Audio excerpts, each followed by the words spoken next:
Zelo sem vesel, da je na čakalni listi za cepljenje v naši ustanovi že več kot 1600 uslužbencev. To je skoraj polovica in število se naglo veča v zadnjih urah, v zadnjih dneh.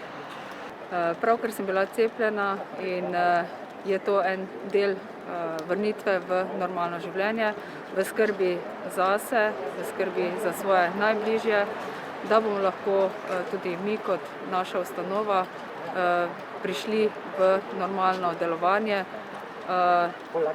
Nas veseli, da je vedno več medicinskih sester, ki se želijo cepiti.